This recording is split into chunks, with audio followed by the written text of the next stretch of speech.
Apa kamu tahu kasus ini? Pemilik warung di Karawang diwafatkan kekasih sesama jenis. Ini dia kisahnya. Seorang pria bernama Asma yang berusia 45 tahun merupakan pemilik warung di Desa Sumur Gede, Kecamatan Cilamaya Kulon, Kabupaten Karawang. Disebutkan bahwa Asma ini memiliki hubungan spesial dengan seorang laki-laki bernama Wahyudin yang berusia 28 tahun. Iya, kamu gak salah dengar, Asma dan Wahyudin ini memiliki hubungan spesial. Bahkan, keduanya ini diketahui kenal dari media sosial sejak tahun 2019 silam yang sifatnya itu transaksional. Asma sering menyewa Wahyudin, bahkan sebanyak 8 kali untuk melayani nafsu bejatnya. Dan selama itu hubungan mereka ini baik-baik aja, hingga terjadi perselisihan nih di antara mereka pada bulan Desember 2023.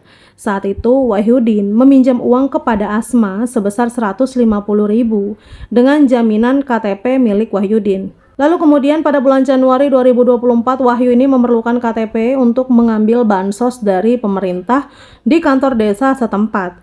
Dan ia ingin meminjam KTP-nya kepada Asma. Namun Asma ini menolak untuk meminjamkan KTP milik Wahyu. Asma justru menyuruhnya membayar hutang terlebih dahulu jika ingin KTP-nya kembali. Tak cuma itu, Asma juga meminta Wahyudin menuruti nafsunya untuk berhubungan badan jika ia ingin KTP-nya dikembalikan. Mendengar permintaan Asma, Wahyu pun kesal. Namun pada tanggal 14 Februari 2024, Wahyu yang sudah kepepet akhirnya ini menuruti permintaan Asma untuk berhubungan badan demi KTP-nya. Sekitar pada pukul 10 malam, keduanya ini membeli minuman keras, lalu pulang ke rumah Asma untuk melakukan hubungan badan, dengan syarat KTP-nya itu akan dikembalikan. Dan setelah selesai, Asma justru belum mau menyerahkan KTP milik Wahyu, dan malah memintanya berhubungan badan sekali lagi, dan berjanji KTP-nya akan dikembalikan. Namun Wahyudin ini menolak karena sebelumnya perjanjiannya hanya 1 kali. Asma lalu menghina Wahyudin hingga membuatnya ini geram dan berujung perkelahian.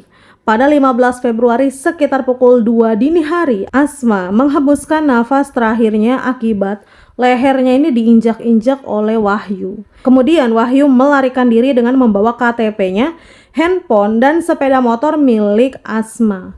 Untuk mengelabui motif pembunuhan yang dilakukan, pelaku ini mengunci korban dari dalam rumah dengan kondisi yang berbaring di atas kasur. Di hari yang sama pada jam 7 malam saat itu, saudara korban yang juga tetangganya ini merasa curiga karena melihat warung Asma ini tutup. Kemudian saudaranya ini mengetuk pintu rumah Asma, namun tidak ada jawaban dari dalam. Hingga kemudian ia pun mendobrak rumah korban, dan betapa kagetnya ia melihat Asma dengan terbaring di atas kasur dan sudah tidak bernyawa. Singkat cerita, pada tanggal 20 Februari 2024 Wahyudin berhasil ditangkap di kediamannya di Desa Kiara, Kecamatan Cilamaya Kulon.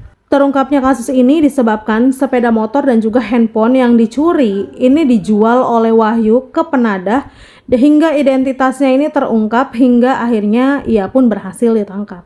Dan akibat perbuatannya, Wahyudin dijerat dengan pasal 338 Jungto 351 ayat 3, Jungto 365 ayat 3 KUHP dengan ancaman hukuman pidana paling lama 15 tahun penjara.